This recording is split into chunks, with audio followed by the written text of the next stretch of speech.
today I am gonna pick random frames in the movie La La Land until it is ugly. So here we go.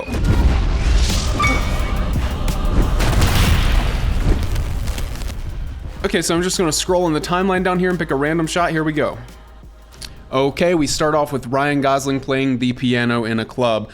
This shot is obviously not ugly. This is a very beautiful shot. But let's analyze this shot a little bit more because that's what I want this video to be about. It's not just about finding ugly shots and bashing people. It's about looking at images and trying to learn from them. So what can we learn from this image? Well, the first thing you should know about this shot is the context that it happens in, because it doesn't actually start out being lit like this. It starts out with the camera being wide and Ryan Gosling is playing in a restaurant, a dimly lit restaurant for a bunch of people he probably doesn't want to be playing for, and then the camera starts to push in, the lights fade, and then a spotlight slowly engulfs him. This is telling us that the subtext for this scene is actually kind of within his own mind. He's imagining himself being the center of attention. In reality, he's actually not the center of attention, but that's kind of where his mind is and where he wants to be, is on stage, not in a restaurant full of randos. And that just goes to show you how lighting can be a storytelling mechanism, and you should always keep that in mind. But as far as the lighting goes, I think this is actually pretty simple. You have a beam of light coming from this direction. There might be a little diffusion in the atmosphere right here. They might have fogged it up a little bit to get the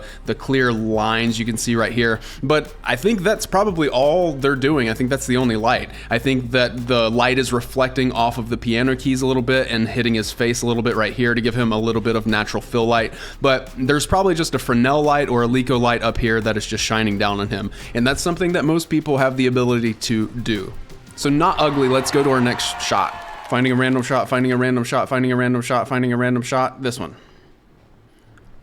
Gorgeous. Again, not ugly. Beautiful shot. The first thing that I notice about this shot that makes it beautiful is obviously the curtain and the teal turquoise glow coming from it. And as we can see, we have two highlights on the curtain where the lighting is brighter than the rest of the curtain. So that's telling us that there is probably light coming from the other side of the curtain, shooting through the curtain, at least in one or two lights. And what are those lights? Well, they could be one of several things. They could either be LED lights that are set to this specific turquoise color, or HMI lights with gels in front of them that make this color, or the gel could be the curtain itself. The curtain could just be this color and they're just shooting HMI lights through it and it's casting this color anyway.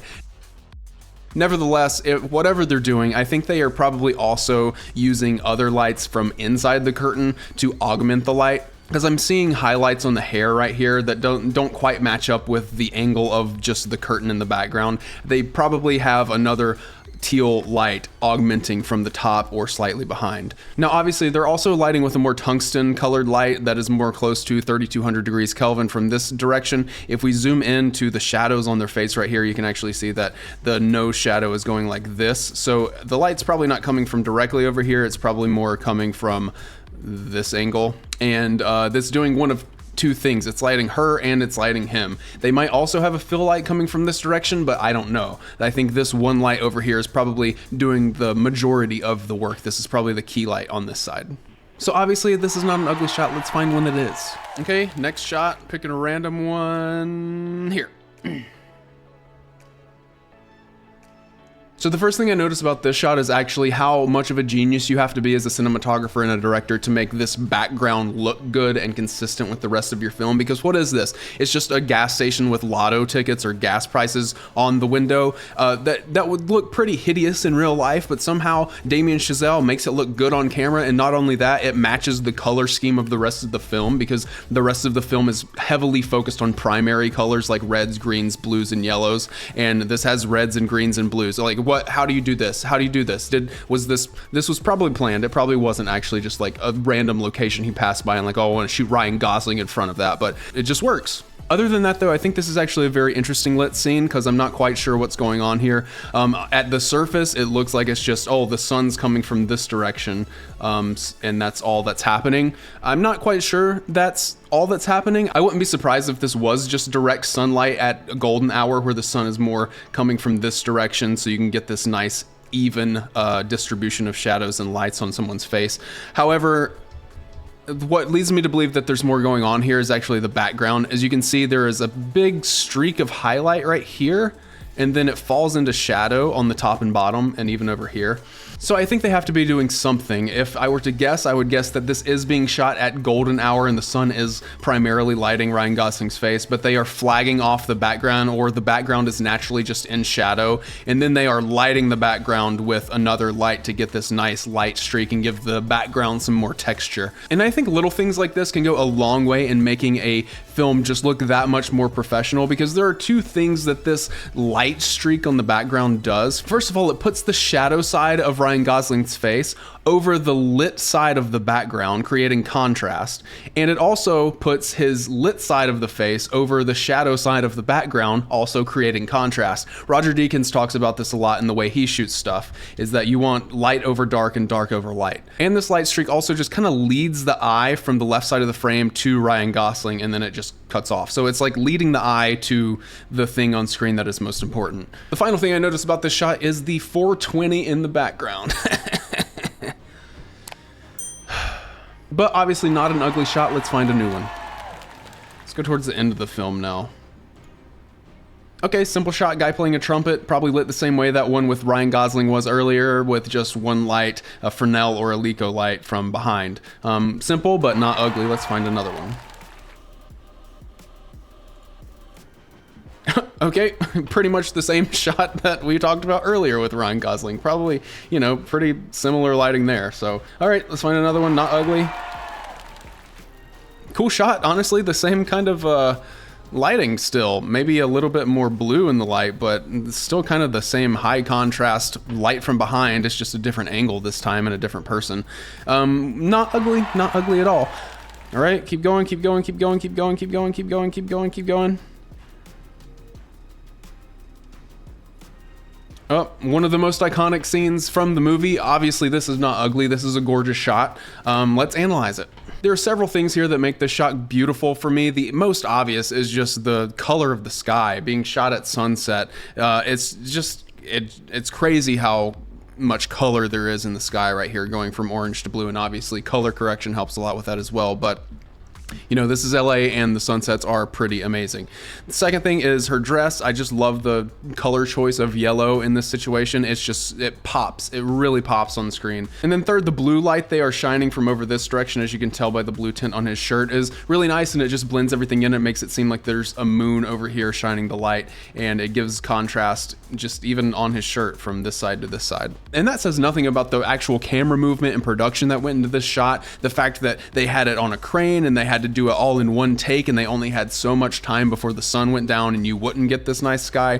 The production that went into this and the talent of the actors here and the talent of the cameraman and everything is just off the charts. Now I'm going to cheat a little bit, and I'm going to read an excerpt from American Cinematography that just tells you how they lit this scene a little bit more in depth. The cinematographer Linus Sandgren says, with a 300-foot cliff on one side of the road and a U-turn behind us, it seemed impossible to light at first sight, and being on a slope, very complicated to shoot. On top of this, it had to be shot in one single 6-minute take at magic hour. Chief lighting technician Brad Hazen, who had worked with Sandgren on commercials, found a way to squeeze 2 condors along the slope just inches outside of the frame left and right, and rigged them with LED lights. So I stand corrected, I guess they did use some LED lights on this film. The production rehearsed the 27 Mark crane move for the entire day and shot 5 takes between 7 and 7:45 p.m. in order to get 2 takes with good magic hour sky. I guess they probably were using an LED light from this on a condor way up high and just shooting down a blue LED light to give this moonlight, so that's cool to know. Obviously not an ugly shot. Let's find another one. Okay, obviously not an ugly shot again. There's a lot of nice bokeh in the background and 2 beautiful actors making out. So obviously not an ugly shot. I think this would actually be a good time to talk about the camera and the lenses that they used on this movie.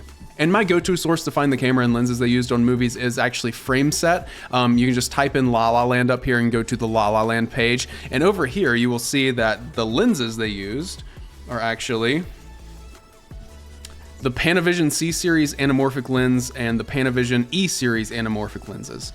The cameras they use, probably mainly the Panavision Panaflex Millennium XL2 camera, which is a film camera. So this was shot on film, and it was shot on the Panavision anamorphic lenses. And the fact that it was shot on anamorphic lenses is one of the things that you can see in this shot because of the bokeh. The bokeh is nice and distorted and doesn't look like it was shot on spherical lenses. Although the bokeh does look kind of odd here, if I'm being honest. I don't know why it's square like that. I don't know what kind of, if they're using some kind of lights that are square in the background, or if they're actually manipulating the lens even further to make it to make the bokeh square. I'm not sure, but either way, that's just another tip. If you want your film to look good, use an anamorphic lens. It's like a cheat code, trust me. Okay, I'm hoping we find an ugly shot here. Is there going to be an ugly shot in this entire movie? Nope, this is not an ugly shot at all. The first thing I noticed about this shot is the color harmony that it has, because there is a lot of blue in this shot. Not only in the type of lighting they're probably using a lot more cool 5600 Kelvin type lighting, but also in the set design. The wall is blue, the floor is blue, the clock is blue, and in the costumes they're wearing, the shirts are blue as well. These are specific decisions that the filmmaker is making in order to achieve color harmony in an image. But not only that, there is color harmony in the contrast of the image as well. And what I mean by that is there is contrast between the reds of their face and the blues of their shirts, but there is color harmony with the reds of their face and the reds of the cello and the drum set and this section of the wall right here. There's almost only two colors in this entire shot, red and blue, and the contrast and the color harmony combine to create just an amazing shot. Now, as far as lighting goes, the primary lighting technique in this scene is upstage lighting. That means that the light is behind them. It's on the opposite side of the camera, and that means that the shadow side of their face is going to be facing the camera. And that just creates these nice highlights, and it just gives the image more depth than if the light was on the same side as the camera. If the light was on the same side as the camera, their faces would just all be bright with hardly any contrast and detail. You can even see a light up here. I'm not sure if this light is actually lighting her or not. It might actually be. I'm not sure what that is. If I doubt it was a production mistake, but there is a light up there, and that could be actually lighting her face and the back of his shirt right there. Who knows? But either way, there is probably a light coming from this direction, hitting her, giving her this nice eye light right here, which you always love to see. And there's also probably one coming from this direction, giving him this edge light as well. Besides that, there's also probably a light over here lighting the background and lighting her shirt. There's a light right here we can see coming from the ceiling. There are lights over here that we can't really tell exactly where they're coming from, lighting up the drum set, maybe from above, but I can't really tell based on the position of this tambourine. It almost looks like it's coming from below, but maybe that's just a trick of the eye. And another thing that I see is I see a nice fill light on Ryan Gosling in particular right here coming from below. They might be using a fill light from below, but what might be happening is that the table that they are sitting at is reflecting light from the lights that are coming from this direction, and it's just naturally kind of giving that reflection, kind of like in a Robert Richardson style, like in The Hateful Eight or something, where he just shines a bright light down on a table where two people are sitting, and it just naturally reflects and looks amazing. A little bit of that might be happening here. One thing I will mention is that one thing you have to be aware of if you are using upstage lighting is that you have to be aware of the hair frizzles. Like, you are going to get some hair frizzles if you use upstage lighting, if you light from behind. It's not something I love, and I honestly kind of hate seeing hair frizzles because it can be really bad. It's not super bad here, but that's just something to look out for if you're lighting from behind. But we are going to find an ugly shot. Here we go. I'm going to start going faster. Not an ugly shot, gorgeous shot. We got that same teal turquoise curtain back here, and we got a very warm light coming from kind of below him. Oh, it's actually in the first place. It's actually a firelight? Why do they have a fire in their house? Did they have a fireplace in their house? What is? Oh, it's a candle. It's a candle light. Yeah, you can see the flicker. The flicker is flickering. Okay. And obviously that's not an actual candle. That's some kind of contraption they use with a dimmer switch or something. Because a candle will not give this much light. Okay, we're gonna find an ugly shot. We're gonna find an ugly shot. Ugly shot. Ugly shot. We already did that one. Ugly shot. Ugly shot. Not ugly. Not ugly at all. Ugly shot. Not ugly. Ugly shot. Ugly shot. Wait, what is this? It's just a white screen. We found it. We found the ugly shot. I'm sure this is a transition into a gorgeous shot again, but we found our ugly shot. It's just a white screen. That's not pretty. I don't want to look at that. If I wanted to look at that, I would open up Microsoft Word and create a new document. And to be clear, I'm looking for an ugly frame.